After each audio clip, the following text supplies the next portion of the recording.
It's the X graph. The only difference is the very, very beginning. We have it starts off, the normal X starts here, but in personal growth, it actually starts here. Starts a little different. I hope to shed some light on some for you right now, and some of you that have dabbled with personal growth and development, trying to make yourself better, and getting super motivated about things and jumping up there and making things happen and then see them fizzle.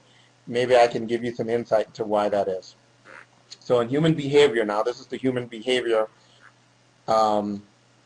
conversation around this same idea of X graph and growth and all this stuff. So here's the challenge that most people have. Business, personal growth and business, both, there are some rules and some fundamentals that should be adhered to. Just randomly doing things unorganized is not an effective and efficient way to be successful at anything.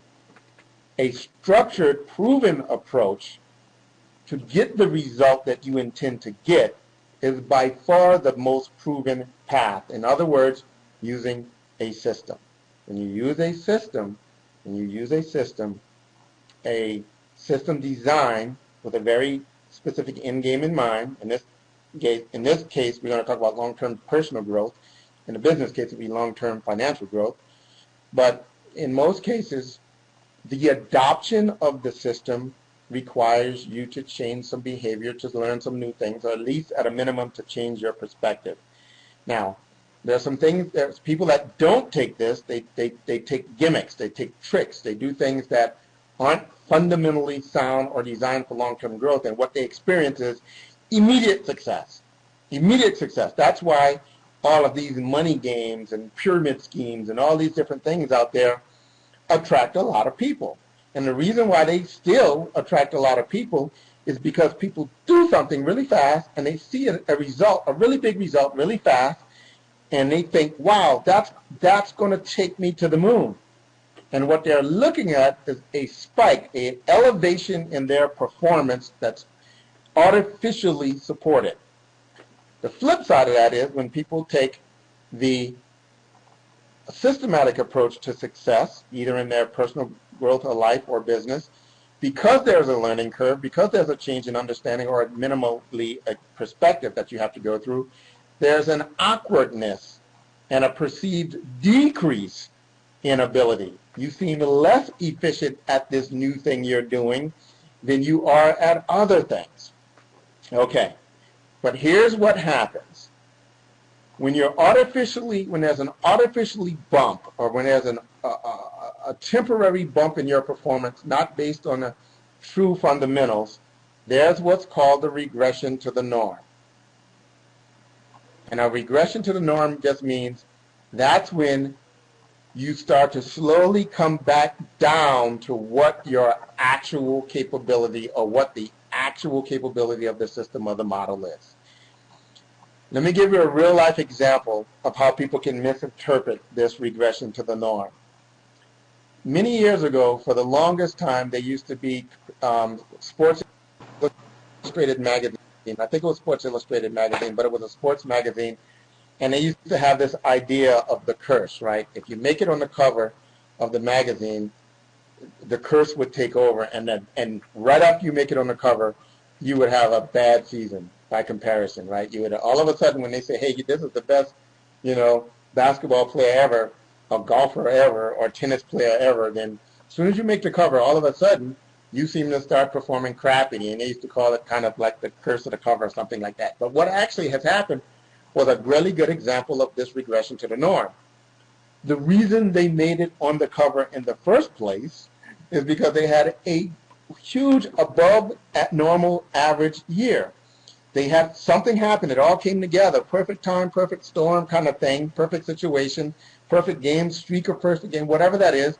And their results were way above what was normal and sustainable by them. And because they were so far above the pack, they made it on the cover of the magazine. And then guess what started to happen? They started to regress back to the norm. Now, the norm was still great. These were some elite athletes, but they weren't as high as they were to get them on the cover. So it looked like they were declining when actually all it was regression to the norm. So that's a really good explanation and demonstration of this idea of regression to the norm. A lot of people experience this when they get super excited about something, or even a diet plan or a new program, and they jump in there and they go crazy. They go to the gyms 3 times a day. They eat all their meals right. They're taking all these good supplements. They're eating right and all this, but they're doing something that's not sustainable, right? So they get these immediate results, and then reality sets in, and there's a regression to the norm of what is sustainable for them as a person, and then the results obviously are adjusted accordingly. The flip side of it is, let's give you an example of this awkwardness perceived dip that happens, before you start to take this long-term super growth run. I'll use another sports example. Many people, I think Tiger Woods actually was a great example. I've heard the story of Tiger Woods where, he was he still is, but, he was arguably one of the best golfers, still is one of all time. And this was early in his career, by the way. He was already a superstar, already known, and then he had coaches. He had tons of coaches, by the way. That's a whole different conversation, how the best golfer in the world can have 5 and 6 and 7 different coaches on elements of what he does, none of which can outplay him, by the way, but that's for a different conversation. But they can coach him effectively, and they analyze his swing, and they realize that if he didn't make a minor adjustment to his swing, that there was a limit to how good he could be long-term as his body started to age. As he started to get older, people could already tell by the way he was doing it that his runway of being able to do it that same way was shorter than it could possibly be if he was willing to make some fundamental changes to his swing. And they got him to the point where he understood this, and he took it on because he's a professional. And immediately what happened is the awkwardness set in, and he became not as good as he had been because he's trying to learn this new skill. He's trying to get comfortable with this new adjustment. And during that period of adjustment, of learning something new, of making those adjustments, his perceived performance went down. But then it became comfortable, and he regained that ground. But because he made that structural change, he got to go past the limit that he had before, and now he has a much longer runway that he can go and be sustainable. This is personal growth, people. This is personal growth and development. In personal growth and development, you will from time to time come across these fundamental things about the way you think, or the way you behave, or the way you communicate, or how you communicate, or who you communicate with, in what fashion, what form, what sequence, all these different things. And it's going to jump out to you and be very clear that you need to make this fundamental change. And when you do, you're going to immediately realize there are going to be some things that are not going to be comfortable. You're not going to be perceived to be as good as you would like to be. You might even be less good at some things you currently do when you start to actually do them in a way that's going to be more effective to you over time. And the reason why I want to point this out to you guys is because some people don't have the fortitude for that. Some people are only willing to do this. They're only willing to do, hey, and you can hear it in their language. Well, you can see it in their language, You can see it by look in your inbox and look at what all the people are telling you, what the promise of their companies are. Huge money, really easy, really fast. Huge money, huge results, really easy, really fast. And nothing against any of those companies and nothing against them being legitimate or not, but where have you ever seen that to be true in your life? Huge, great, valuable results, really easy, that happen really fast. Name one area of the human experience where that is true. Just trying to give you some honest food to think about. We're telling you outright, yes, we have a powerful model. It is, we showed you earlier, it has the power to take you places that a traditional business model cannot. But you have to be open to a couple of things. One is this chart. You have to be open to the reality of this, the separation of your effort from your income, and the weirdness of feeling like in the beginning it's not working as much as you like because of this, your effort being so high to your relative result. You just got to understand that if you want to get here, You have to start there, and there's no way to shortcut these things. There are no shortcuts.